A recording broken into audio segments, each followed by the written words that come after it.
গতকাল মুক্তি পেয়েছে Telugu romantic action thriller cinema Thandel. মুক্তির পরই বক্স অফিসে ঝড় তুলেছেন চান্দু মন্ডেতির সিনেমাটি। 2018 সালে ঘটে যাওয়া এক সত্য ঘটনার অবলম্বনে নির্মিত হয়েছে সিনেমাটি।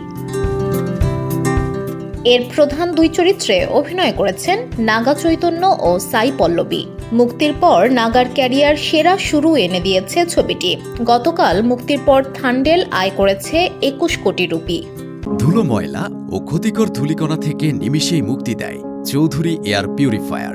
এর শক্তিশালী সাকশন ঘরের কোনায় কোনায় লুকিয়ে থাকা সকল ধুলা টেনে ফিল্টার করে এবং বের করে আনে নির্মল ও স্বাস্থ্যকর হাওয়া। 2021 সালে তেলুগু সিনেমা লাভ স্টোরিতে জুটি বেঁধে অভিনয় করেন নাগা ও পল্লবী। ছবিটি হিট হয়। এরপরই তাদের নিয়ে আরও সিনেমার কথা ভাবতে শুরু করেন নির্মাতারা। 2023 সালের ডিসেম্বরে আসে এ সিনেমার ঘোষণা। মুক্তির পর সাধারণ দর্শকের মতো বেশিরভাগ সমালোচকই পছন্দ করেছেন সিনেমাটি। তবে ছবির প্রচারে বেরিয়ে থান্ডেল ছাড়াও ব্যক্তিগত জীবন নিয়ে কথা বলেছেন নাগা, যা নিয়েও বিস্তর চর্চা হচ্ছে। রটক্স উইথ ভিকে পডকাস্টে হাজির হয়ে নাগা বলেন, সামান্থা রুথ প্রভুর সঙ্গে তার বিচ্ছেদ নিয়ে 2017 সালে সামান্তাকে বিয়ের পর 2021 সালে তারা বিচ্ছেদের ঘোষণা করেছিলেন। এই সিদ্ধান্ত তারা দুজনে মিলে নিয়েছিলেন।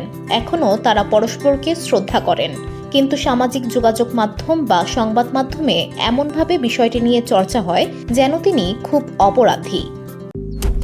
মালয়েশিয়ান প্রযুক্তিতে তৈরি অত্যাধুনিক cleaning machine modern vacuum cleaner যে কোনো ধরনের ধুলো ময়লাকে পরিষ্কার করে ঘরকে করে তুলুন চকচকে ও আকর্ষণীয়।